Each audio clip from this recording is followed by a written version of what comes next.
लाहौर में दाता दरबार के बिल्कुल सामने खातून के सीवरेज लाइन में गिरने का वाक़या पेश आया। ये वही जगह है। आइए जानते हैं इस हवाले से खातून के यहाँ पर एक अजीज़ मौजूद हैं, उनका इस हवाले से क्या कहना है।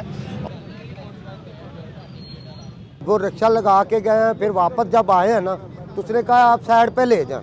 बच्चे ने ऐसे किया, वो बच्ची यहाँ पे खड़ी थी, रिक्शा हमारा उधर खड़ा था, बच्ची यहाँ पे खड़ी थी। जैसे ही पाँव फिसला ना, बच्ची बैक हुई है तो इस मेन होल में गिरी है। ये अब जो है ना लगी है, ये रिबन वगैरह या ग्रीन बेल्ट लगा है, ये कल कुछ भी नहीं था। ये मैं अपील करता हूँ कि मरियम निवाज साहबा से कि बराए मेहरबानी वासा वालों के ख़िलाफ़ और जो ये ग्रांट लेकर बैठे हुए हैं ठेकेदार, उनके ख़िलाफ़ के मेन होल के ऊपर ये अब चादर पड़ी हुई है, या ये चादर रात को नहीं थी, ये सुबह ही लगाई गई है। क्योंकि कल से हम यही हैं कि हमें जो है ना इंसाफ दिलाया जाए। जो इस वकूए के ज़िम्मेदारान हैं ना, उनको कैफ़ो किरदार तक पहुँचाया जाए।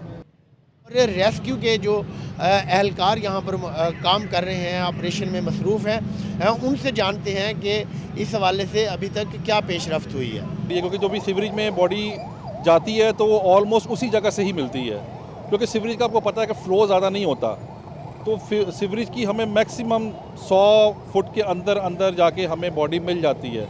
लेकिन ये 2 किलोमीटर बाद मिली है तो ये हमारे लिए थोड़ा सा डिफ़िकल्ट है। हुकूमत पंजाब की जानिब से इस वाक़े पर सख्त जो है वो कार्रवाई का हुक्म दिया गया है। आला सतही कमेटी बना दी गई है और LDA के 2 अफसरान को ज़िम्मेदार करार देकर ओहदों से हटा दिया गया है, यानी मुअत्तल कर दिया गया है। ताहम इस तरह के वाक़यात की रोकथाम के लिए शहरियों का कहना है कि हुकूमत को जामिया हिकमत अमली बनाना होगी ताकि कीमती जानों का ज़िया ना हो। अब तक के लिए इतना ही। मज़ीद ख़बरों और अपडेट्स के लिए देखते रहिए इंडिपेंडेंट उर्दू।